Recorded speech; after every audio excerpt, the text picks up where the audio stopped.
Ok, donc la partie sur le search form, mais en fait je me rends compte que non, j'ai encore un petit souci. Je ne sais pas si vous voyez, là si je zoome, vous voyez que j'ai la taille de mon bouton recherché qui n'est pas le même que le reste là. Alors, j'ai cherché ici à jouer sur pas mal des propriétés. J'ai cherché à toucher le background color, bon évidemment c'était pas ça. J'ai cherché le font weight, mais c'était pas ça. Le border radius, le border, c'est pas un problème de border. Finalement, j'ai trouvé qu'en fait, c'était le font size qui a un problème. En fait, j'ai mis le font size à 1.2 REM, alors que tout le reste, ils étaient, voilà, ils avaient une font size sûrement de 1 ou en tout cas, je sais pas, différente. Donc si je veux mettre une font size différente, je pense qu'il faudrait que je la mette sur tous les éléments de ma flex là. Alors où est-ce qu'elle est? Donc c'est le search form. Et ben voilà, je vais mettre font size. Et ben, je vais mettre un REM là, comme ça partout. Alors évidemment alors lui ça l'a. Alors attendez. 1.2, 1.2, c'est quoi? Je vais peut-être lui mettre 1.2 partout. Si c'est 1.2 qu'on voulait mettre, je vais mettre donc font size 1.2. Ok. Et alors ça veut dire que du coup, lui, là, normalement, lui, on n'en a plus besoin du coup, hein. Je vais voir si on l'enlève.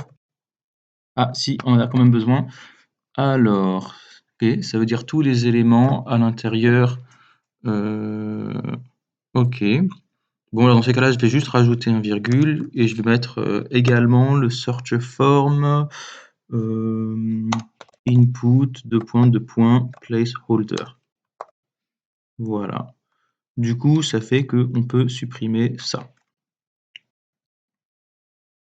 Ok. Et le button, où est-ce qu'on est lui?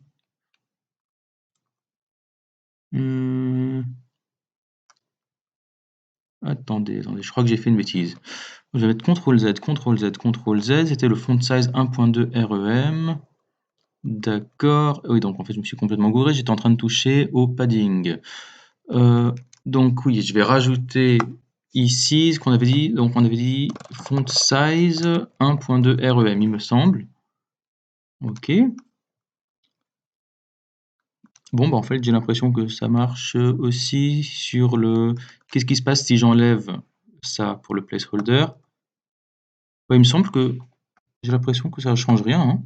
Donc, ok, très bien. Ça veut dire que donc là, pour tous les enfants, j'ai une font size de 1.2 REM. Donc, bah, je peux virer ça pour de bon. Maintenant, ça, ce font size aussi, normalement, je peux le virer aussi. Voilà, ça va rien changer puisque j'ai déjà défini le font size là-haut. Donc, hop, ça part. Voilà, ça nous permet donc voilà, de nettoyer un petit peu. Ok. Bon, alors là, on est bon. Maintenant, ce que j'aimerais bien faire, c'est rajouter une petite transition. Je pense que ça peut être sympa. Vous voyez, quand on passe la souris là, donc bon, là, j'ai mis un pointer, c'est pas mal, mais je pense qu'on pourrait faire un petit effet. Alors, un effet qui est assez sympa, que j'aime beaucoup, c'est on va lui dire de devenir un petit peu plus foncé quand on va le survoler. Alors pour ça, on va prendre le bouton de base et on va lui mettre une opacité. Alors l'opacité, c'est le contraire de la transparence, et on va lui dire une opacité de 0,9. Donc ça veut dire qu'en fait, c'est plus du bleu foncé, c'est du bleu un tout petit peu moins foncé. Et puis on va lui dire ce search form button, quand on le hover, eh ben, l'opacité va passer à 1.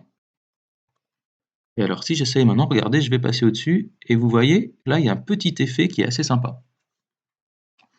Un autre truc que j'aime bien aussi qu'on peut faire, c'est on pourrait lui demander de grossir un petit peu. Alors ce qu'on pourrait faire, c'est on va faire une transformation. Alors de mémoire, je crois que c'est transform et on peut utiliser scale. Et alors scale 1, c'est le défaut, ça veut dire c'est rien. Si je fais 1.1, ça veut dire donc 10%. Ça, c'est beaucoup trop, je crois, hein. Qu'est-ce qui se passe? Voilà, vous voyez que ça grossit de vraiment beaucoup. Moi, je pense que si on fait 1.03, ça se remarque à peine et c'est plutôt joli. Voilà, vous voyez que c'est plutôt joli aussi. Ensuite, je pense que on pourrait aussi rajouter, je trouve que c'est un petit peu brutal, on pourrait rajouter une petite transition dessus. Alors, sur le bouton, on va lui dire, quand tu changes d'état, tu vas faire une transition et alors sur quelle propriété il va faire une transition? Il a pas besoin de transitionner l'opacité, je pense que de 0,9 à 1, ça se verra pas trop. Non, vous savez je vais lui mettre, je crois qu'il faut que je transforme qu'on a envie et puis en combien de temps? Je pourrais lui dire de le faire en 1 seconde, mais c'est beaucoup trop, je pense. Vous voyez là, il lui faut près d'1 seconde pour grossir, ça se voit pas trop. Je vais vous le passer en, voilà, comme ça 1.3, ça se verra beaucoup plus. Vous voyez que là, il lui faut près d'une seconde. Il lui faut près d'une seconde pour grossir, c'est vraiment beaucoup trop.